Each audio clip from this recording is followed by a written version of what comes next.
the follow-up question, I suppose, is from where do you derive your sense of morality? Is it from the Bible, or is it from some sort of humanist principles?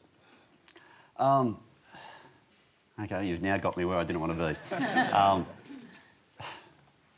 I guess for me, and Richard can say it's cherry-picking, the concept a couple of thousand years ago from a bloke who my faith follows that says, even if someone's your enemy, you ought to love them.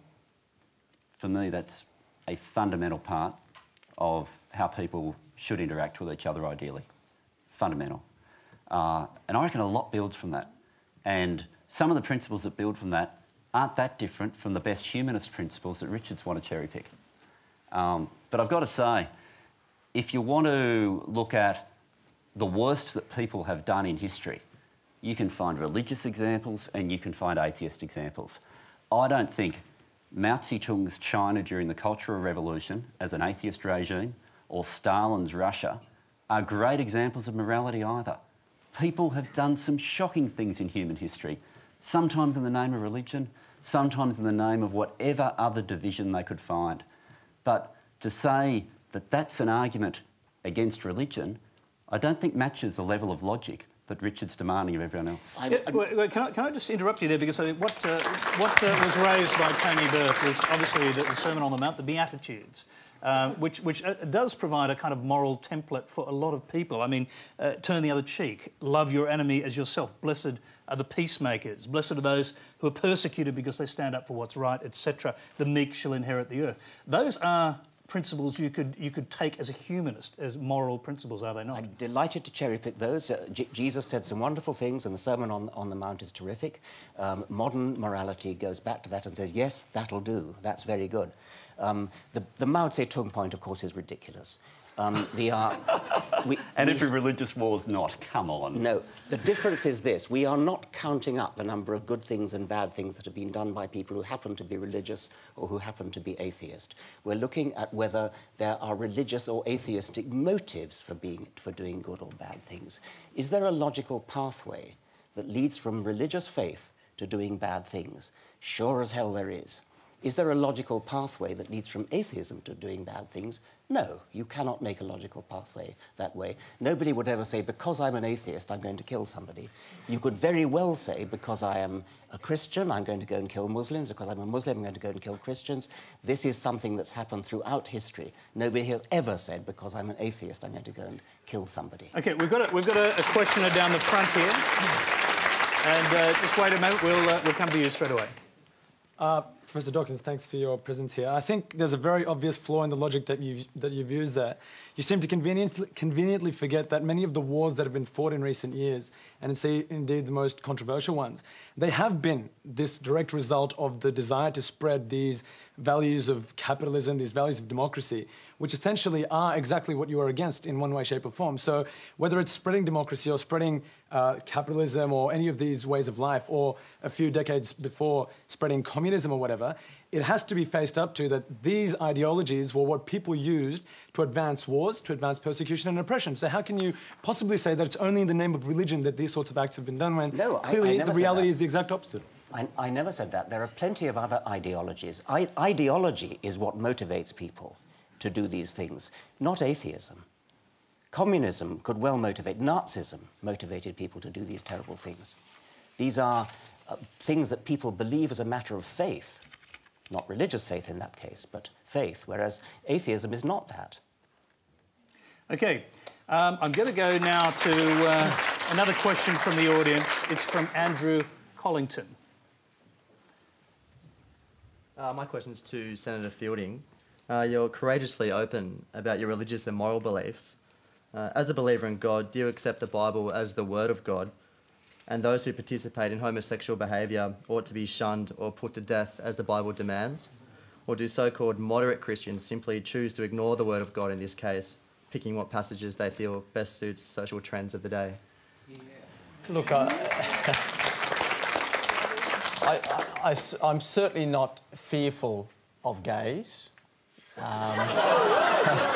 As someone said just the other night, I think, on 60 Minutes. But look, I don't think gays should be shunned or put to death. That's just a joke. That is just absolutely insulting. It's actually, I find it, really offensive for that to even be thought of. But I'm just saying, I find that it is not you yourself, those penalties, but just the question. Those penalties are actually cited in the Bible. I think that's the point he was making. Look, I actually don't believe in that at all. So that gives you. Well, why not? I mean, it's the Bible. How do you decide? Do you find God offensive? The Bible is a text some 2,000 years old. You've got the Old Testament, which, the stories in the Old Testament are fascinating, they're intriguing. The New Testament tells the story of a man who tried to do good things and who began this movement, Christianity, that is still with us today. He must have been an outstanding person, let's face it. But the beauty of the Psalms, the message behind the parables, doesn't mean that you have to be absolutely wedded to each word. It means that there were messages there that lived through the ages. And I don't have any difficulty with the New Testament at all in that regard. But it doesn't mean that I live my life according to every single chapter of the New Testament. Let's hear a brief response from Richard Dawkins. The New Testament. You believe, if you believe in the New Testament, that God, the all-powerful creator of the universe, couldn't think of a better way to forgive humanity's sins than to have himself put on earth, tortured and executed in atonement for the sins of humanity. What kind of a horrible, depraved notion is that? Can I just say one thing? Yeah. You know what disturbs me about this debate? And that is that people should respect other people's views. Now, the neo-creationists say that there's no scientific theory or fact and they deny it. And the neo-Darwinists deny that there's faith or religion. Let's show some respect for different people's views, and then I think the debate will be perhaps much more pleasant. What is wrong? When you say you're implying I didn't show respect. No, I'm saying that what disturbs me about this debate, and we see it often, is that there are extremes. And whenever I see extremes, I'm concerned. But the extreme is in the New Testament. I simply told you what is New Testament doctrine. That is St. Paul's view, which is accepted by Christianity. That's why Christ came to earth, in order to atone for humanity's sins. If it's extreme, it's not me that's being extreme, it's the New Testament that's being extreme. Now, I'm going to jump in here, because is that not a story of sacrifice and therefore something admirable, has something admirable attached to it, which is the opposite of what you suggested? Do you think it's admirable? Yes. Yeah. You think it's admirable that God actually had himself tortured for the sins of humanity? That is the Christian view, obviously. That is the Christian view. If you think that's admirable, you can keep it. OK. Tony Burke, first of all, quickly. I don't think your ridicule of people's faith is much better than what you're criticising. I really don't. But I just stated it. I didn't No, ridicule no, it. sorry. If you go back over the words you used, once you stated it, you did then ridicule it. You did. And if you want to look at the challenges and the conflicts and making a community around the world work together, then the level of respect that so many religions have not shown for each other absolutely needs to be lifted. And your level of respect and tolerance could probably be a bit better too. Let me answer that.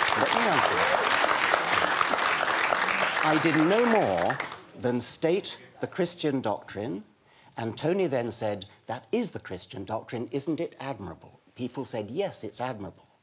So how is it disrespectful if I simply state what it is and half the audience think it's admirable? What's disrespectful about stating it? Press rewind, hear your own words. You have changed them. OK, I'm sorry. I'm going to bring in our other panellists quickly to respond to this, and we'll start with Patrick.